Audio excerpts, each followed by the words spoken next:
Où sont les politicards? Quel est le regard que vous avez justement du contexte burkinabé en termes de liberté d'expression? On n'a jamais mené Norberg au tribunal parce qu'un article qu'il avait écrit était faux. Mais rares font de la politique. La nature est la horreur du vide. La mort du journaliste kamikaze parce qu'il a pratiquement offert sa vie pour qu'il y ait un changement. Nombreux ont de la prétention. Mais rares prennent des positions. Qui a été intermédiaire? Nombreux font des jugements. Mais rares ont la justesse. Toutes les femmes se battent autant que les hommes. Mais je dirais aussi qu'il y a des ministres hommes qui ne sont pas compétents mais qui sont là quand même. Ou bien. Mais quand l'actualité devient l'objet... Normalement, la notion bien comprise de laïcité permet un équilibre des confessions religieuses à l'intérieur d'un espace républicain. Tous deviennent sujets. Cette conscience de savoir que l'autre découle de nous, ça crée naturellement en vous un sentiment de paix et ça tue tout sentiment de guerre. Le tribunal de l'actualité, c'est du lundi au vendredi à 8h et rediffusé les mêmes jours à 22h. Le tribunal de l'actualité, c'est avec Loukman Sanfo, Bernard Boukma et Geoffroy Vaha. C'est de lundi au vendredi de 8h à 9h, simultanément sur Watt FM 100.8 et sur Tree TV, la télé interactive, et rediffusée à 22h. Le tribunal de l'actualité, ne condamnez plus l'info sans l'avoir jugé. Tree TV, la télé interactive.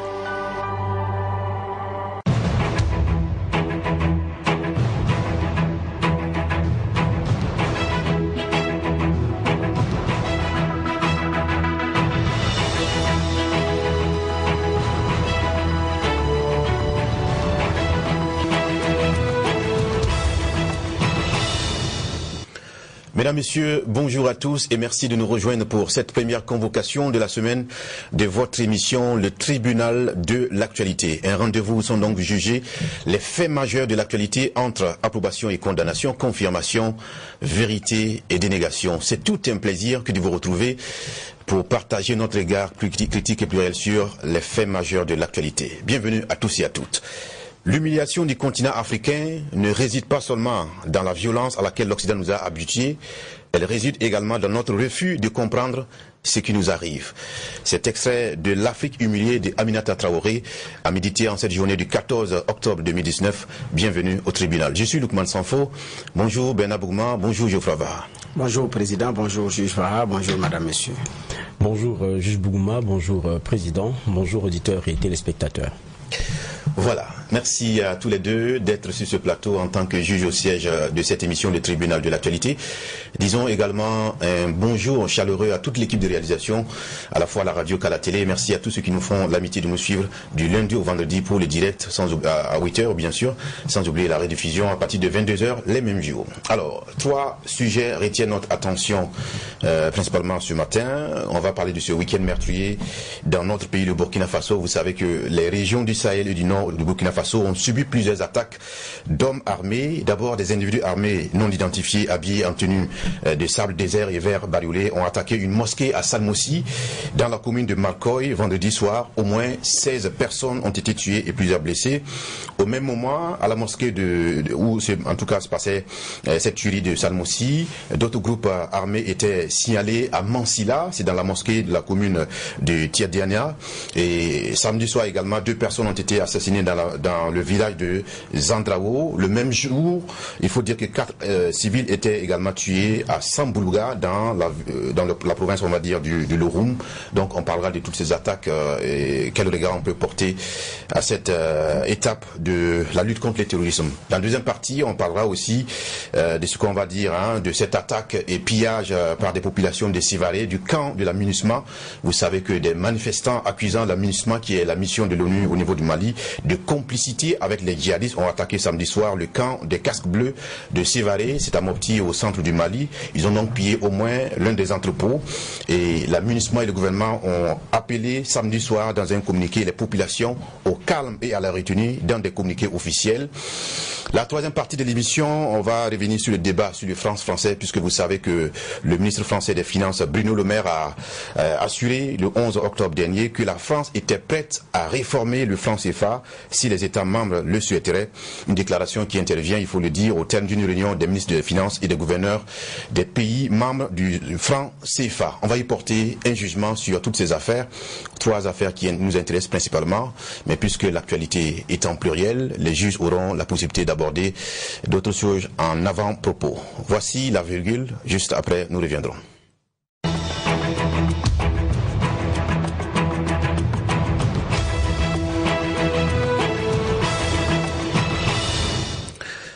Bienvenue au tribunal de l'actualité pour ce 14 octobre 2019. Pour commencer la première partie, nous donnons la parole au juge Bougma pour ses avant-propos. Merci Président. Alors aujourd'hui c'est lundi, je voudrais souhaiter une très bonne semaine à tout le monde et puis un très bon lundi parce que c'est la semaine qui démarre. Donc nous sommes en octobre. Donc une saison de pluie qui est en train également de finir. Mais pas avec les mêmes réalités sur le terrain de part et d'autre. Toujours est-il qu'on a l'impression en tout cas que les craintes exprimées au niveau du retard de la saison se sont amincies compte tenu de du prolongement de la pluviométrie. Il y a des endroits d'ailleurs où l'on craint qu'il y ait de l'eau de trop par rapport aux épis et puis aux autres éléments de la récolte parce qu'on n'a pas que des épis aussi à récolter parce que vous avez d'autres productions. Donc c'est dans ces conditions qu'effectivement je souhaite une très bonne semaine à tout le monde, tout en espérant qu'au niveau de la famille CDP, les choses également vont rentrer dans l'ordre entre un président fondateur, un président d'honneur qui est au-dessus de toutes les instances qu'il faut consulter. Et donc quand on oublie de consulter, on le paye cash. Bon, c'est ça aussi la démocratie au niveau du CDP qu'il faut accepter et faire avec. Donc comment est-ce que ces choses seront gérées? Bon, on attendra de voir avec espoir que véritablement ce soit vraiment la fin de la crise. Parce que c'est une crise qui a plusieurs répliques et qui a plusieurs implications. C'est tout pour moi dans vos propos. D'accord. Et évidemment, du fait que nous nous intéressons à cette crise au niveau du CDP, nous allons recevoir dans les prochains jours les partis en conflit et surtout qui ont été en tout cas rassemblés, sinon réunis par le président fondateur Blaise Compaoré. Geoffroy Var, quels sont vos avant-propos du jour? Mon avant-propos, Président, ça va concerner la Tunisie. On a tous suivi le marathon électoral qu'il y avait de ce côté-là et le pays qui devrait connaître son deuxième président, on dira comme ça, élu dans le processus qu'on connaît indépendant et libre. Et c'est Kais Saied en tout cas qui selon les premières infos qu'on a sort en tête. Et donc c'est lui qui risque fort d'être le prochain président de ce pays-là. On sait que ça n'a pas été facile le second tour parce que son challenger, lui de tout temps, est resté en prison, si ce n'est peut-être une semaine avant le vote qu'on l'y a sorti. Et puis les Tunisiens ont eu droit aussi à ce débat télévisé entre les deux candidats. Ça a encore confirmé le caractère tranché et trempé des deux personnages qui étaient en lice. Et les Tunisiens ils ont fait leur choix et selon en tout cas les premières infos, c'est Kais Saied qui vient en tête. On attend de voir ce que tout cela va donner parce que n'oublions pas que Karoui quand même qui est le présumé, je dirais ça comme ça pour être prudent, candidat malheureux. Il a toujours fustigé le fait que il ne soit pas à chance égale avec l'autre, puisque lui étant en prison, il faisait une campagne par procuration, notamment avec sa famille qui était sur le terrain et certains de ses proches. Sinon lui, il n'a pas pu mener vraisemblablement une campagne et du coup il partait vraiment lésé. Mais c'est quelqu'un qui est un gros poids quand on parle des médias en Tunisie et c'était une fibre sur laquelle il voulait vraiment jouer. Il n'en a pas eu tout le temps de pouvoir le faire. Mais les résultats ont donné ce que ça a donné. Est-ce qu'il acceptera cela? C'est ce qu'on va observer. Est-ce qu'il n'y aura pas une Tunisie déchirée après? J'en doute fort, mais on attend de voir ce qui va se passer. Évidemment, nous attendrons d'apprécier à travers justement l'annonce officielle des résultats. Pour l'instant, ce ne sont que des supputations qui vont bon train. Merci à vous d'avoir marqué un arrêt pour apprécier justement cette élection au niveau de la Tunisie. Mesdames, Messieurs, à présent, première affaire, nous allons nous intéresser à ce qui a pu venir au peuple burkinabé ce week-end. On peut le dire, c'était un week-end particulièrement éprouvant, meurtrier, parce qu'il y a eu d'abord l'attaque à la mosquée de Salmoussi qui a fait 16 morts et plusieurs blessés graves. Il y a eu aussi une irruption d'hommes armés au niveau de Bansila. Il y a eu également une attaque à Samboula, c'est dans la province de l'Oroun. Tout cela porte à plusieurs blessés et une population vraiment dans la stupeur. Et on va porter un jugement. Maintenant, pour commencer, tout à l'heure, avant de monter en studio, quand quelqu'un me demandait de quoi allez-vous parler ce matin, je lui ai dit que nous allons parler justement de la situation d'attaque au Burkina Faso. J'ai eu comme réponse, qu'est-ce que vous allez dire encore? Alors, ce qui me donne cette idée de la question, est-ce qu'il faut-il se résigner parce qu'il y a plusieurs attaques, parce que on en dénombre tellement qu'on ne sait plus quoi dire finalement? Non, ce n'est pas la résignation, c'est effectivement ce qu'on va dire.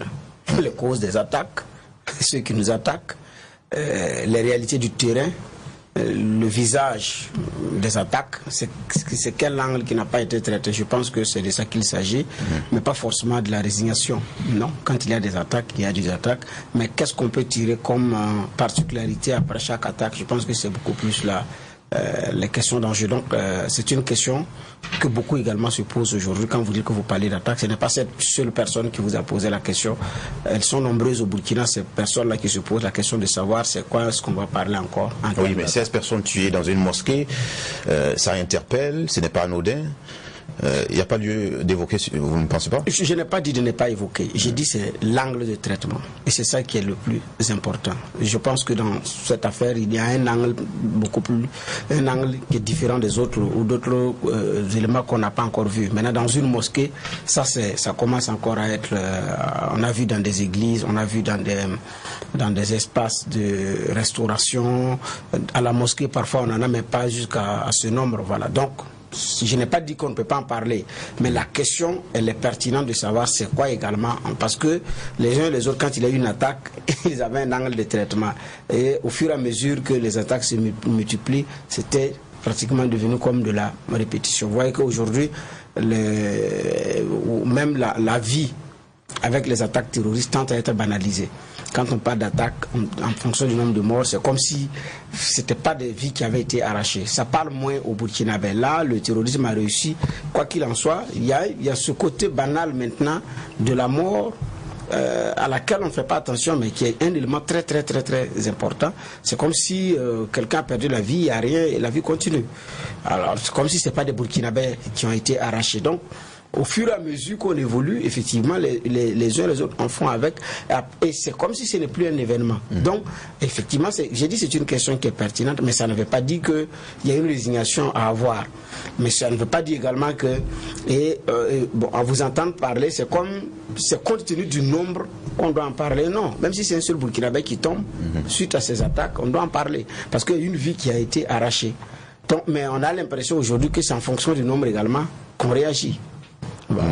Alors, Geoffroy, c'est une question d'entrée. Le reproche était fait justement aux autorités de ne plus s'émouvoir justement de ces tueries, de banaliser pratiquement les tueries qui sont annoncées. Est-ce que cet esprit n'a pas gagné finalement la population, qui ne voit plus d'intérêt à évoquer ces nombreuses tueries?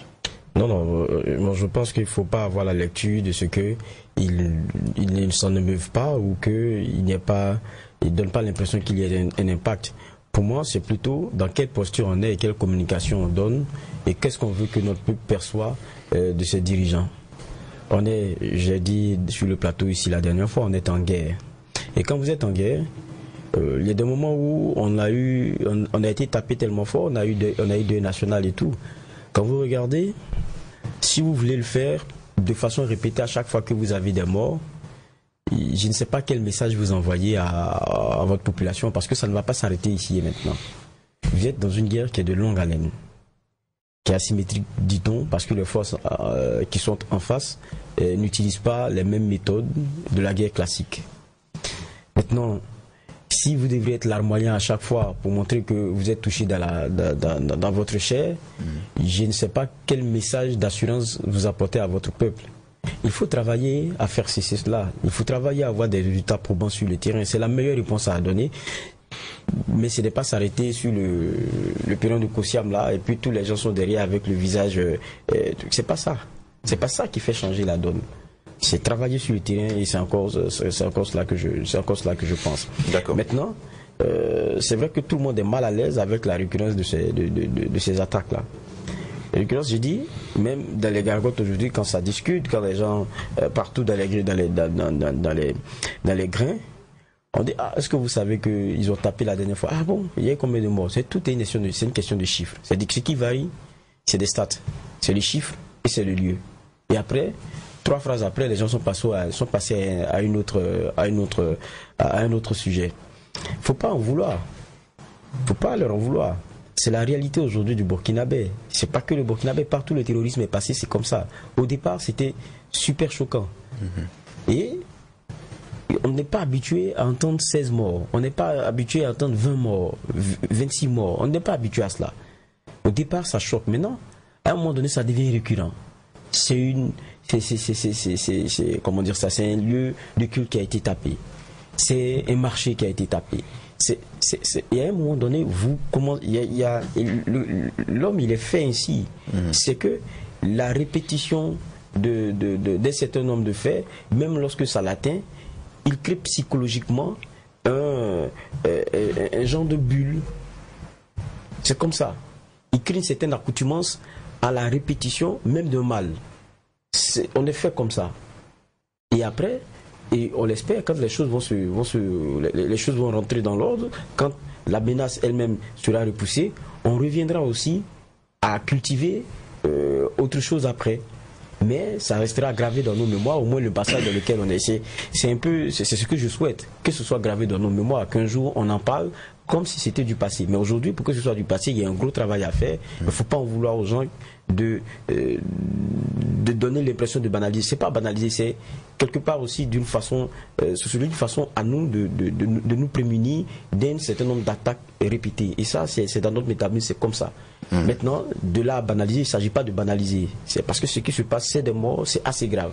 Et ça, on ne peut pas jouer avec. Mais avec la répétition des choses, on se pose la question de savoir quelle lecture encore avoir, outre la lecture qu'on a déjà eue, parce qu'on est dans des dizaines et des dizaines et des dizaines d'attaques aujourd'hui. Bon, on ne va pas s'attarder là-dessus, mais pour certaines personnes aussi, le fait de marquer d'une pierre blanche souvent cet attachement à la patrie et ce qui nous arrive, c'est décréter souvent des journées de deuil national.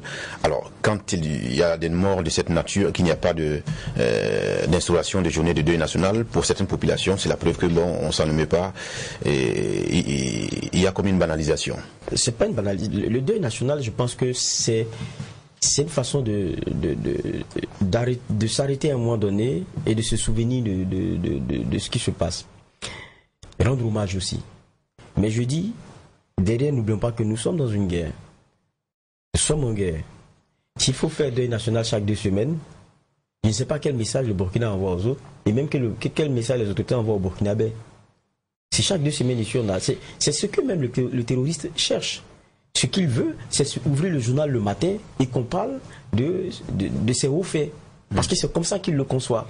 Ce qu'il veut, c'est voir la mine décomposée de certaines personnes, déstructurée parce que elles ont mal dans leur tréfonds. C'est ce que c'est une prouesse pour eux.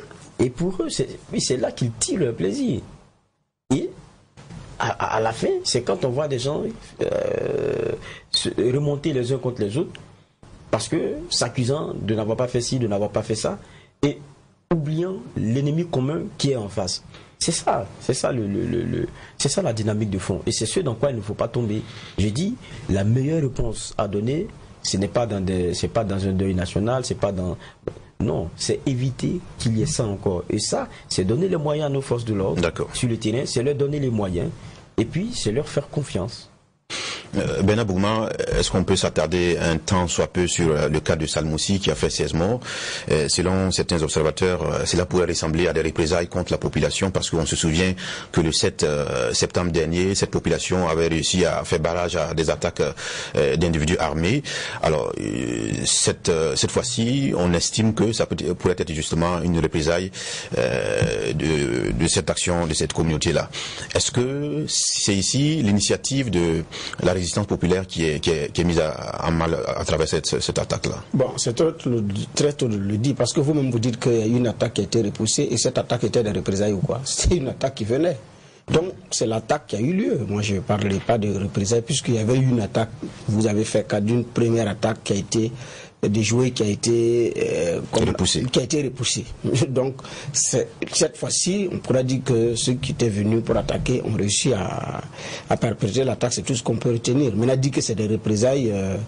Bon, franchement, je ne vois pas ça dans la logique des représailles. Je vois ça dans la logique de ceux qui sont venus, qui ont échoué, sont encore revenus à la charge. C'est comme ça, moi, je prends les choses. Maintenant, dire que c'est la résistance populaire qui est mise à mal, c'est comme si, effectivement... On le dit parce que souvent il y a des éruptions juste pour menacer la population et répartir. Et s'il y a des organisations au niveau communautaire pour faire front à cela, désormais on badine plus comme on dit. C'est pourquoi au départ j'ai posé la question de savoir sur quelle langue. Parce qu'il y a plusieurs modes opératoires. Mais il y a des moments où ceux qui ont attaqué ont débouché sur un marché puis ils ont tiré sans sommation. Il n'y a pas eu d'avertissement. Personne n'est venu dire vous avez tel nombre de jours pour quitter votre localité. Et puis personne, il n'y avait pas ce signe-là qu'il y aurait l'attaque d'un marché. Donc vous êtes au marché et puis tac, vous entendez des coups de feu, il y a la débandade et puis bon, il y a des morts qui jonchent le sol. Ça n'a pas été prévenu. Donc là, il n'y avait pas l'initiative de la résistance populaire n'était pas engagée. Et ensuite, il n'y avait pas eu, comme on le dit, d'avertissement. Donc, c'est-à-dire que c'est vrai que dans certaines localités, dans certains villages, ils viennent dire vous avez tel nombre de jours pour quitter. Mais c'est difficile de définir le mode opératoire d'une attaque à une autre, c'est très différent. Parfois c'est beaucoup de personnes, parfois c'est quelques personnes. Ce qui fait que c'est très difficile de dire c'est ci, c'est cela. C'est pourquoi je dis c'est très difficile de dire que c'est la résistance populaire qui est mise à mal. Voilà, parce que et ailleurs aussi, ça n'a pas été prévenu avant qu'il y ait l'attaque, par exemple sur les marchés. Voilà. Geoffroy, faut-il craindre pour le revers que pourraient avoir justement ces initiatives de résistance populaire? Non, c'est pas la question de résistance populaire en tant que telle. Hein. Tous ceux qui sont dans une dynamique qui pour eux est antinomique dans la vision dans laquelle ils sont, c'est des ennemis point barre. Que vous veuillez vous protéger ou que vous ne partagez pas leur façon de voir les choses, vous êtes des ennemis. Ça ne dépasse pas ça. C'est pour ça peut-être quand on va continuer dans le déroulé des attaques là, les cibles et tout, il y a une leçon qu'il faut tirer. Maintenant c'est une mosquée qui est attaquée. Souvent on a l'impression que c'est une affaire de musulmans radicaux ou bien de personnes qui ont mal compris l'islam. Ou bien quelquefois il y en a qui jettent un regard un peu suspicieux sur toute personne qui partage une autre foi que la sienne. Mais aujourd'hui on se rend compte que c'est des églises qui sont tapées, c'est des mosquées aussi qui sont tapées. Ça veut dire que ce n'est plus une question de religion au sens que nous comprenons, c'est-à-dire celui qui va à la mosquée prier chaque vendredi et qui fait qui a ses préceptes, qui a ses principes religieux et tente avec l'imperfection de pouvoir marcher droit. Ça n'a rien à voir aussi avec le catholique, le protestant ou quoi que ce soit aussi qui a ses convictions et qui essaie de marcher droit. Donc ce n'est pas une question, et ça il faut que les gens comprennent, c'est pas une question de musulmans et de chrétiens. Parce que même le musulman est l'ennemi de celui qui vient attaquer. Parce que l'islam qui est prôné et les croyances et les enseignements sont pas ceux qui sont les leurs. Donc tous ceux-là sont leurs ennemis. Donc si on ne comprend pas ça, quelquefois on va se tromper. Donc quand on voit une mosquée qui est tapée, on doit comprendre que ce n'est pas une question de non musulmans, chrétiens, non.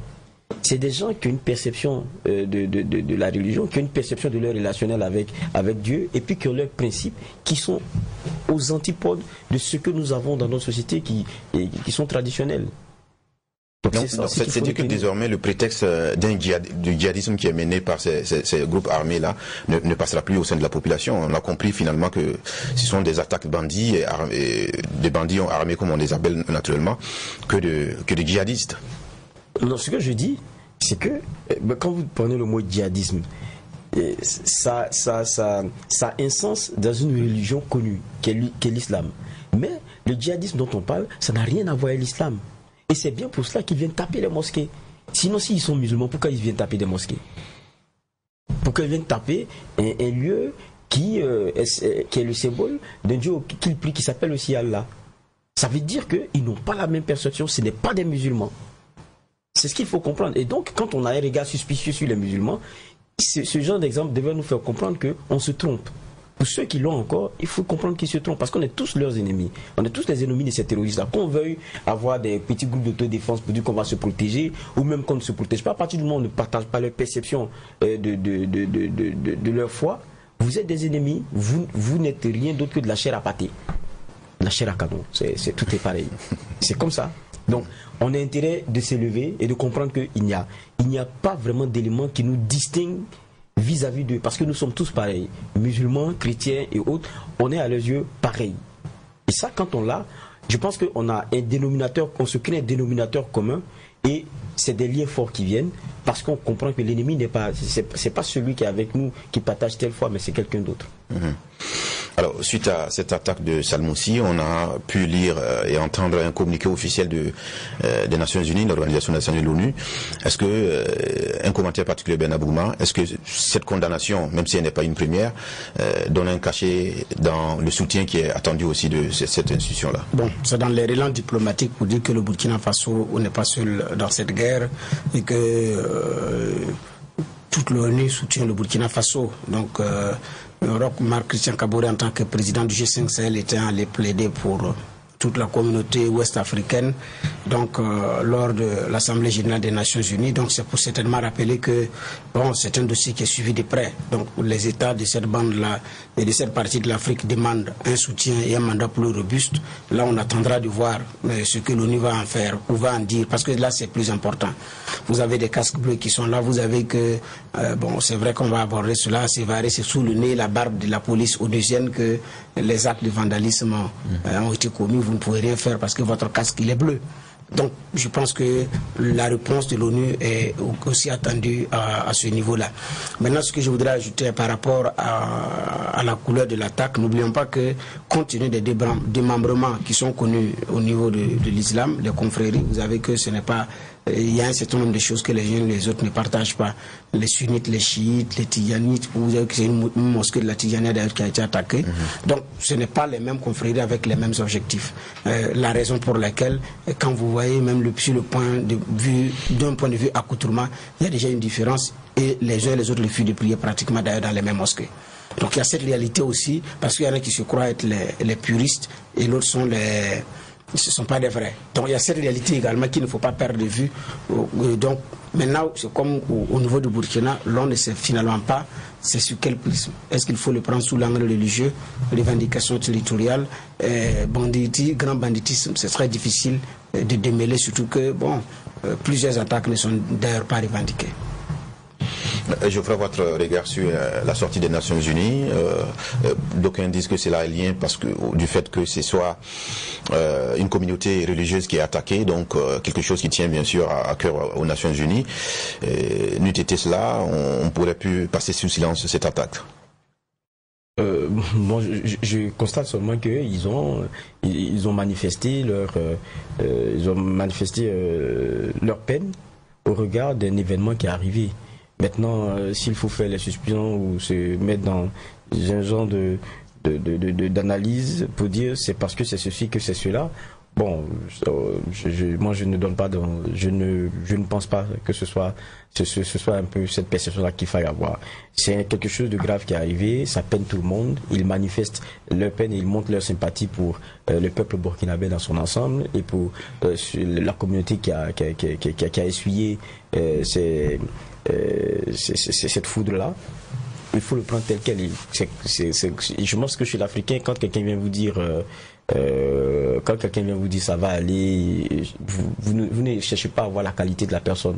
C'est la sincérité du propos et comment est-ce que ça vous remonte à l'instant, c'est ça qui est important. Mais est-ce que cette attaque de Salmoussi, même si on reconnaît qu'elle est malheureuse, elle peut être un déclic pour, en tout cas, les attentes des Africains, sinon du G5 Sahel vis-à-vis des Nations Unies? En termes du placement sous mandat, le fameux chapitre 7. Déclic, on a eu pire. C'est pas ça qui a... Moi, je pense que c'est une question de lobbying. Et ça, c'est ce que nos chefs d'État ont commencé. C'est une question de lobbying. Et puis, faire comprendre que quand vous voulez lutter contre le terrorisme, il faut accepter d'y mettre de l'argent. Et les promesses seules ne suffisent pas. À un moment donné, il y a une maison commune qui a ça dans ses prérogatives et qui jusque-là refuse à mettre sous chapitre 7 parce que ça veut dire que l'argent sortira de sa poche pour ce qui est pour ce qui est des besoins financiers, matériels et autres dans cette lutte contre le terrorisme. C'est le lobbying qui pourra permettre d'atteindre cela. Je pense que nos chefs d'État sont en train de s'y atteler.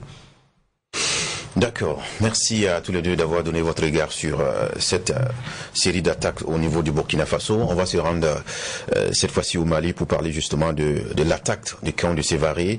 C'est un camp de la MINUSMA justement qui est cette mission onusienne qui s'y réside, donc qui a été accusé par certaines populations de complicité avec les djihadistes. Donc du coup, le samedi, le camp a été attaqué par des populations qui l'ont pillé.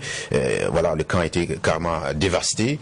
Alors Bernard, votre regard de ce qui est advenu justement à cette partie du Mali. Est-ce des populations instrumentalisées? Sont-elles conscientes de l'acte qu'elles viennent de poser? Quel est le regard qu'on peut y porter? Bon, c'est une manifestation qui a dérapé entre griffes. Donc c'est le fruit d'une manifestation qui a occasionné donc ces actes de vandalisme. On parle de combien? 50 conteneurs, 2 véhicules brûlés, donc 50 conteneurs vandalisés, puis 2 véhicules brûlés à Mopti. Donc ça, là, je cite ce sont des données que je prends dans le communiqué que le gouvernement du Mali, d'ailleurs, a sorti à cet effet. Donc, alors, qu'est-ce qu'il faut comprendre? Je pense que c'est ce sentiment d'insécurité qui a poussé les uns et les autres à la manifestation. Mais ce qu'il faut regarder de près, c'est beaucoup plus le regard de l'autre vu comme partenaire, qui est sur notre sol avec de la logistique et qui, malgré tout, n'arrive pas à nous aider à continuer alors qu'il est arrivé pour dire qu'il va aider. Donc je pense que c'est ce sentiment-là que la collaboration, la coopération n'est pas sincère à un certain niveau, qui a poussé les populations à pouvoir le faire. Parce que ce qu'il faut retenir, c'est que l'origine de cette manifestation, c'est pour dénoncer la présence des forces étrangères et leur inertie face à la situation sécuritaire dans le centre du pays. C'est ce que le communiqué dit. Le communiqué dit une grande manifestation, le communiqué précise l'extrait, le gouvernement de la République du Mali informe l'opinion nationale et internationale que ce samedi 12 octobre 2019, une grande manifestation a eu lieu devant la MINUSMA à Sévaré, région de Mopti, pour, je cite, dénoncer la présence des forces étrangères et leur inertie face à la situation sécuritaire dans le centre de notre pays. Non seulement le gouvernement malien reconnaît que c'est une grande manifestation, mais deuxièmement, cite en objet la manifestation, c'est-à-dire pour dénoncer la présence des forces françaises. Mais le deuxième point de la dénonciation, c'est leur inertie face à la situation sécuritaire. Donc 2 points. Non seulement leur présence, mais leur inertie. Donc je pense que c'est clair comme message qui a été envoyé à la MINUSMA. Les chefs d'État ont plaidé. Le ministre Chérif, quand il s'est exprimé en Afrique du Sud par rapport aux questions qui se posent sur cette force-là, il a reçu tous les coups. Les uns et les autres ont dit c'est pas vrai, ce n'est pas responsable, pourtant ils font des choses. Après, ce sont les chefs d'État qui montent au créneau. Deuxième niveau. Et après, c'est les populations qui rentrent en jeu. Et si Chérif avait raison. Mais en son temps, il a trouvé des gens pour dire que non, c'était pas juste ce qu'il dit, pourtant. Et puis bon, la France, à travers ses représentants, sont montés au créneau pour démontrer en quoi est-ce que ça marche. Mais voilà, c'est clair, la MINUSMA, les uns et les autres se posent des questions. Les chefs d'État se sont posés cette question. 12 000 hommes, il y a nécessité de se poser la question sur son opérationnalité. Les populations disent, non seulement vous êtes là, nous ne sommes pas contents de votre présence, mais en plus, vous ne faites rien même. C'est le message le plus simplement possible qui a été envoyé. Vous êtes là même pourquoi? Vous occupez les lieux pourquoi? Si ce n'est pas pour nous protéger, mais allez-y. C'est ce que le message veut dire. Donc je pense que c'est un message fort qui est envoyé, un signal fort qui est envoyé à l'ONU, même aux dirigeants africains par rapport à cette question. Et je pense que c'est un message qui doit être sérieusement pris au sérieux. Un message qui doit être pris au sérieux. Effectivement, c'est un acte qui intervient alors qu'au Burkina Faso, il y a eu cette journée de lutte anti-impérialiste où on demande le départ des forces étrangères. Alors, votre appréciation sur cette actualité qui laisse penser que de plus en plus les forces étrangères sont décriées sur tous les continents, notamment au Burkina Faso et le Mali particulièrement. Non, mais pour moi, c'est tellement normal. C'est dans la suite logique des choses. Vous venez m'aider, je vous sens trop présent. Et en plus, pour que vous veniez d'abord, j'étais très mal à l'aise. Et vous venez, vous ne faites pas ce pourquoi vous êtes là, parce que je ne vois pas, je ne vois pas ce qui justifie votre présence. Et à la fin, à un moment donné, je vais vous dire, bon écoutez, si vous ne pouvez pas m'arranger, allez-y, dégagez. C'est ce qui est en train de se passer aujourd'hui. Quand vous regardez la MINUSMA, c'est pas que la MINUSMA, il y a des forces françaises qui Barkhane, qui y sont. Aujourd'hui, le Malien ne se sent pas en sécurité. Et depuis que ces attaques-là ont commencé, on n'a pas connu plus grande fréquence qu'aujourd'hui, on n'a pas connu autant de morts qu'aujourd'hui. Donc ça allait crescendo. Ils n'ont pas été la solution. Et pour les Maliens aujourd'hui, c'est bon que de dire ça cesse. Parce que c'est des gros financements qu'il y a derrière. Il ne faudrait pas qu'on se leurre. C'est-à-dire, on veut vous sécuriser. Il y a des gros financements qui sont derrière. Vous vous rendez compte que sur le terrain, il n'y a pas les résultats escomptés. Donc, au moins, si on ne solutionne pas votre mal, que vous ne serviez pas de prétexte pour être des antennes de captation de sous pour certaines personnes.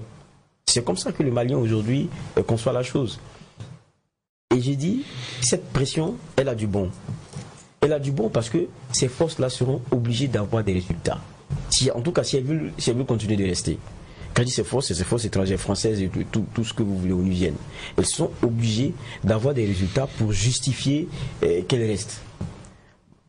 Les laisser dans un confort sans dire que ça ne va pas, c'est pas bon. Il faut les mettre dans l'inconfort et leur faire comprendre qu'il y a un résultat à avoir. Et quand je dis l'inconfort, c'est de dire très clairement, on ne sent pas vos résultats. Sur tel sujet, vous avez une rapidité, une célérité des plus sur lesquels on peut s'interroger, mais vous avez des résultats. Mais quand il s'agit d'autres choses, on ne vous sent pas. Et ça, mais est-ce que cette insuffisance de résultats est du fait d'un manque de volonté ou de la complexité du phénomène même? Il y a la complexité du phénomène, mais il y a une question aussi de volonté ou de mission dans lesquelles le Malien ne lit pas bien. Et tout comme quelques Burkinabés aussi sur certaines présences au Burkina. J'ai dit, pour le Malien, tout comme en tout cas pour tout natif des sols où se trouvent les forces étrangères, c'est pour venir en aide à l'offre domestique de sécurité qu'ils ont. Donc c'est pour les sécuriser. S'ils voient leur sécurité continuer d'aller de pire en pire, c'est clair qu'ils ne comprennent pas pourquoi est-ce que ces personnes-là sont là, au risque de me répéter. Il n'y a pas 36 façons de regarder la chose. Vous ne m'arrangez pas, vous êtes là pourquoi? C'est la question que les gens se posent aujourd'hui. Donc ils doivent justifier leur présence avec des résultats. Le Malien doit se sentir de plus en plus en sécurité. Il y a une offre domestique. C'est-à-dire qu'il y a une sécurité à la malienne offerte par ceux qui sont aujourd'hui à la tête du Mali. Le Mali a une armée. Maintenant, comme il y a un papier qui a été signé demandant à des forces de venir les aider, ils doivent justifier par les résultats que cette demande-là, d'aide qu'ils ont eu à formuler, est en train de faire son effet. Auquel cas, écrivez pour dire c'est plus la peine. C'est ce que les Maliens demandent aujourd'hui. Soit on sent que ça marche, on va se calmer, soit ça ne marche pas, c'est bon. Et puis quelquefois aussi, ne maquillons pas nos malheurs. Ce n'est pas en mettant du vernis qu'on soigne le fond, non. Quelquefois, il faut que ça soit comme c'est, pour que chacun prenne conscience et que peut-être l'offre domestique là arrive à se bonifier et que le Malien se dise à un moment donné, écoutez, on n'a plus personne d'autre, il faut qu'on s'occupe de nous maintenant. Il faut que cette sécurité-là, ce combat-là, cette guerre-là, il faut qu'on la gagne parce que c'est pas les gens qui viendront gagner cette bataille-là pour nous. À un moment donné, il faut que ce soit vrai comme ça aussi pour qu'on s'assume. Et je pense que c'est ce qui aussi est défendu et qui est en train de venir aussi comme on va dire, tendance. Quoique, quelquefois aussi, faudrait pas qu'on qu'on fasse des amalgames. Faut pas tomber dans l'idéologie, parce qu'il y a ceux pour qui, quand on parle d'impérialisme, ce n'est pas une question de résultat sur le terrain. Il y a une idéologie, il y a un rejet viscéral, et voilà. C'est pas de ça qu'il s'agit. Donc, il ne faut pas aussi prétexter d'eux pour. Non, c'est pas de ça qu'il s'agit. Je pense que dans le cas malien, c'est très clair, il n'y a pas de résultat qu'on a, et ils sont en train de questionner cette coopération-là. Et ils ne vont pas du dos de la cuillère. Et ce qui est intéressant, c'est que les autorités sont prises à la gorge.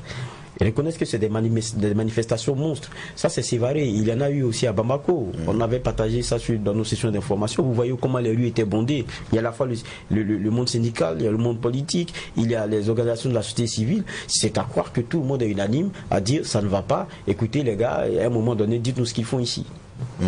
Mais le problème, Bernard, quand on écoute certains responsables de ces forces étrangères qui sont décriées, ils donnent l'impression que l'insuffisance de résultats qui est décrié ici est le moindre mal, malgré leur présence. Et que, après un départ de ces forces dites étrangères, on pourrait subir le pire. Est-ce que, pour nous, populations qui sommes là, il faut prendre le risque d'expérimenter, de faire cette expérience, on va dire? Justement, c'est l'argument principal d'ailleurs qui est servi, et par ceux qui les ont envoyés que par nos dirigeants. Mais sur le continent, nous avons vu à un moment donné de l'histoire de certains pays où, malgré la présence de ces forces, le pouvoir légal a été mis à mal et a été obligé de courber les chines, et la Côte d'Ivoire est un exemple illustratif. Ça, c'est clair. Sous Gbagbo, c'est clair. Il y a eu violation flagrante de la coopération en la matière. Et ça, c'est clair. Les choses ont été tellement claires en son temps, et beaucoup s'étaient posé la question de savoir finalement à quoi ces forces-là ont servi au niveau de la Côte d'Ivoire. Une rébellion qui attaque, mais c'est beaucoup plus la rébellion qui est choyée, qui est protégée, et on ménage. Donc ça est sauté aux yeux de tout le monde. Mais en son temps, les uns et les autres n'ont pas vu. Mais Gbagbo faisait partie aujourd'hui, il faisait partie en son temps aussi de ceux qui réclamaient le départ de ces forces, se posant la question de leur importance. Peut-être que c'était pour lui montrer la leçon, mais bon, quoi qu'il en soit, l'histoire retient que les termes de la coopération n'ont pas été respectés. Maintenant, pour revenir effectivement à ce que vous dites, on est d'accord qu'effectivement, au nom de la coopération qui lie les États, au nom de la coopération bilatérale également et multilatérale, il y a que des uns et les autres viennent au nom de la solidarité internationale aussi pour que les uns et les autres s'entraident. Mais quand vous êtes là avec tout cet arsenal et à un moment donné il n'y a pas de résultat, qu'est-ce qu'on fait? Alors que vous occupez un espace et vous êtes en même temps, vous incarnez de l'espoir et vous défendez, et il y a de gros moyens qui sont déployés. MINUSMA, Barkhane. Mais j'avais donné en avant-propos toute la logistique de l'armée française, elle seule, au Mali. Mais c'est suffisant même pour arroser la bande avec les drones. Je crois que ça va être un truc de 3 drones. Les avions de chasse, je ne parle pas des autres engins lourds et tous les autres moyens qu'ils ont en termes de logistique militaire et en termes de qualité d'homme. Malgré tout, on se pose la question de savoir qu'est-ce qui ne va pas. Donc il y a légitimement une question à se poser. Mais je dis que les chefs de l'État ont été clairs. Ils demandent un mandat plus robuste. C'est la preuve que ce mandat-là, il est mou. C'est tout. Il n'y a pas, je sais pas, il n'y a pas de façon de regarder. Maintenant, si ceux qui sont là disent que si nous partons, ça ne va pas être bien, il faut vous assumer conséquemment, comme je l'ai dit. J'ai dit des gens ont été pris dans le Pendjari au Bénin.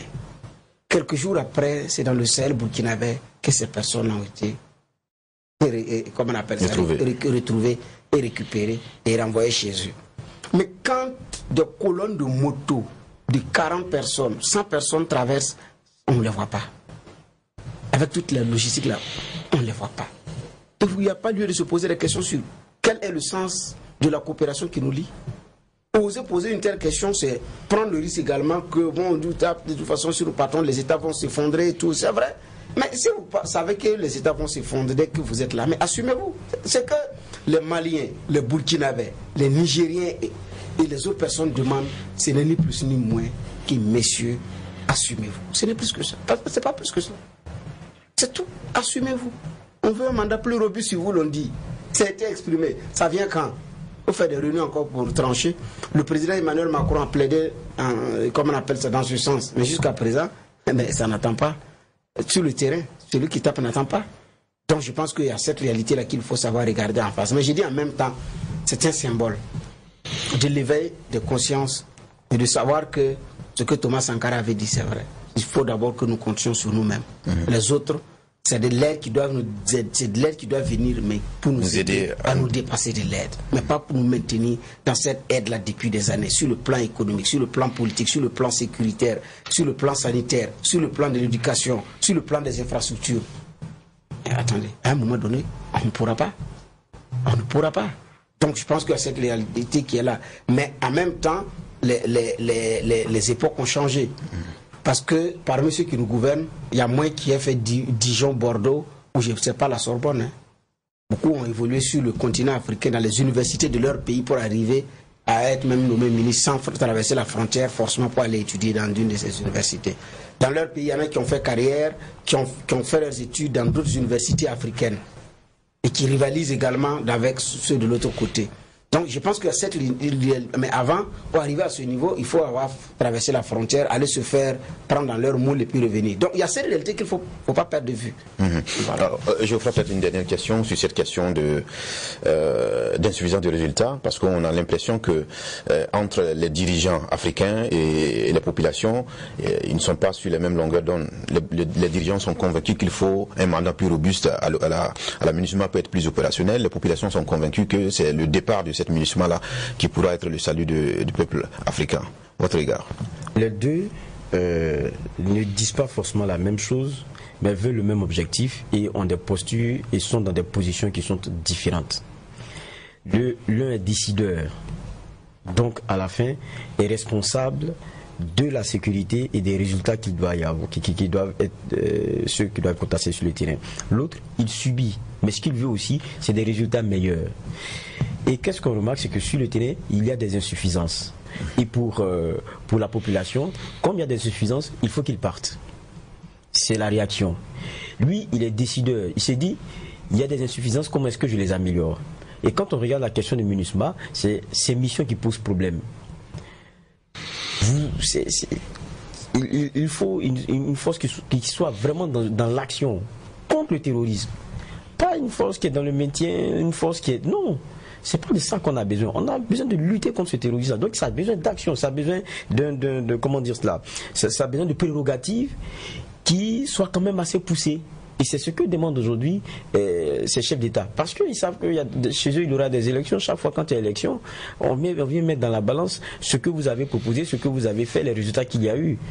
Ils savent que chaque fois que, toutefois que la situation restera comme ça, tout aussi délétère, c'est difficile pour vous de vous faire élire. Parce que la population qui demande à ces forces-là de partir, c'est pas seulement les forces qu'elles voient. Elles se disent qu'elles sont là à cause de vous, parce que c'est vous qui décidez. Donc quand partir, comprenez que par ricochet, le message c'est que si tout ne change pas bien, vous aussi vous allez partir. Et donc ils jouent aussi leur jeu, ils jouent aussi leur carrière, ils jouent aussi leur avenir politique. Maintenant, je pense que le principal, c'est pas l'avenir politique de quelqu'un, c'est plutôt qu'est-ce qu'on va laisser pour les générations à venir. Et ce qu'on doit laisser, c'est la paix. Maintenant, quand on parvient à l'avoir ici, dans tous les cas, c'est pas avec une MINUSMA dans les prérogatives qui sont les siennes aujourd'hui, ce n'est pas possible. Ce n'est pas aussi avec des forces françaises et qui peinent à nous donner des résultats plus intéressants. Il faut que chacun se bouge et justifie pourquoi il est là, sinon qu'il parte. C'est aussi simple que cela. Et je dis encore, quand Bernard prenait le cas ivoirien, pour faire une digression, regardez, dans tout le Vieux-Baoléon, il y a eu les forces d'interposition. C'est que quand vous repartez, vous allez voir, ce qui se remarque le plus là-bas, c'est plutôt des enfants métis, oui. Oui, c'est la vérité. Faut pas qu'on se leurre. Et ça, c'est des choses qui courroucent aussi les populations. Pendant qu'on est en guerre, on vous dit, vous êtes venus pour nous aider. C'est des enfants métis qu'on voit souvent pas loin des camps. Vous voulez quoi? Et ça frustre. C'est pas, je vous dis que aller dans les zones, vous verrez que c'est ça. Mais après, c'est des petites histoires. Il y a plein de convocations qui sont données. Et ça ne participe pas de la sérénité. Donc je dis, on attend des résultats pour voir. Et le peuple n'a autre choix que de revendiquer ça ici. Parce que vous avez dit que vous pouvez. On vous a élu. faut pouvoir faire ce slogan, c'est tout. D'accord. On attendra de voir comment est-ce que cette voix sera entendue par qui de droit. Du reste, pour l'instant, on va dire que le gouvernement malien et la MINUSMA aussi, les autorités de la MINUSMA aussi ont publié des communiqués officiels appelant ces populations au calme et à la retenue. Alors, on va consacrer les 5 dernières minutes de l'émission au débat sur les francs CFA qui ne quitte pas, en tout cas il faut le remarquer, l'actualité cette année 2019. Alors, cette semaine, le 11 octobre dernier, c'est le ministre français des Finances qui a laissé entendre que la France était ouverte à une réforme ambitieuse du franc CFA. Alors, c'était à l'occasion justement d'une rencontre avec les ministres en charge de la question au niveau de cette zone-là. Alors, une actualité justement qui nous interpelle à nouveau sur la nécessité, sinon le débat, de toujours mener le débat sur cette question du franc CFA, avant de reconnaître que la France est ouverte à une réforme ambitieuse. Le ministre français des Finances a aussi encore rappelé les mérites de cette monnaie entretenue justement avec la France et ses 14 États africains. Bernard Boukma, est-ce que nous sommes dans une volonté ici, sérieusement, d'aller vers une réforme ambitieuse du franc CFA? Bon, je note que la France avait dit qu'elle n'avait rien à voir, c'est une monnaie des États, une monnaie souveraine et tout, mais et je remarque aussi que le ministre dit que la France est ouverte à des réformes plus ambitieuses du franc CFA. En quoi est-ce que le pantalon vous sert? Non, ça vous regarde, bien sûr. Si vous êtes ouverte à une réforme ambitieuse du franc CFA, ça veut dire beaucoup de choses. Qu'est-ce qu'il met dans la réforme plus ambitieuse du franc CFA? Et il dit pour peu que les États le demandent, et il ajoute, nous sommes prêts. C'est-à-dire que la France, elle est prête. Donc, autrement dit, c'est nous qui ne sommes pas prêts. Et donc, c'est lui qui magnifie effectivement les qualités de la monnaie. Nous, on n'a pas dit que ce n'est pas une monnaie qui est stable, qui ne connaît pas d'inflation. Non, le vrai débat, ce n'est pas là-bas. Le vrai débat, c'est que vous, même là-bas, le franc est refusé. Ils sont à l'euro. Et nous ne pouvons rien payer là-bas avec notre franc CFA. Ça, c'est un débat de fond. Même en France, nous ne pouvons rien payer avec notre franc CFA. Dans le pays de l'euro, vous ne pouvez rien payer avec votre franc CFA. Et donc, il y a eux-mêmes, ils ont abandonné leur franc. Il y a une véritable question à se poser. Donc, et à accepter que le débat puisse se mener courageusement et qu'on se dise la vérité si nous sommes des partenaires de développement. Donc, mais j'ai l'impression que ce débat-là, il y en a qui ne voulaient pas l'accepter. Et donc, je pense qu'il y a cette réalité. Mais même si France, c'est à nous aussi de nous assumer. Si on avait eu le courage de Modibo Keïta, d'ailleurs dont le pays manifeste encore contre cette occupation, peut-être qu'on n'en serait pas là, dont des péchés avaient été de s'affranchir du franc CFA. Ça, la réalité, elle est là, implacable. À Ouagadougou, Thomas Sankara l'avait dit, la suite on la connaît, et ils sont nombreux sur ce continent-là, qui avaient eu un regard autre. Mais l'on sait ce qui s'est passé. Donc il y a cette réalité dans ce lien avec le cordon ombilical. Mais dire que la France est ouverte, la France n'a même plus le choix que d'accepter cela. À un moment donné, c'est des choses qui vont s'imposer. Elle a même intérêt, si elle veut garder toujours ses intérêts sur le continent, d'accepter la chute de l'Est à un certain moment donné. Elle fait semblant comme s'il n'y a pas de lien, mais il y a des liens, il y a des intérêts sous-jacents. Quand vous ne faites pas leur affaire, vous subissez ce qui est arrivé à Laurent Gbagbo et avant lui, tout ce qui s'est passé. Donc, ce n'est pas pour charger la France de tous les péchés d'Israël, mais l'histoire aussi, elle est têtue. Et les faits sont têtus aussi. C'est ça la réalité. Alors, je vois nombreux sont ceux-là qui comprennent d'habitude les choses au premier degré. Est-ce que dire qu'on est ouvert à une réforme ambitieuse du franc CFA veut dire obligatoirement qu'on est prêt à couper le cordon monétaire? Non. On n'a pas dit qu'on va oublier le CFA, on dit réforme ambitieuse. Mais moi je dis derrière aussi, il y a au moins l'aveu que cette monnaie-là, elle ne porte pas les vraies ambitions de développement de ceux qui l'ont en partage, ceux qui l'ont en commun, c'est-à-dire ces pays africains. On a longtemps fait le débat ici sur la question du franc CFA. Si elle était si bonne, pourquoi parler de réformes qui plus est ambitieuses?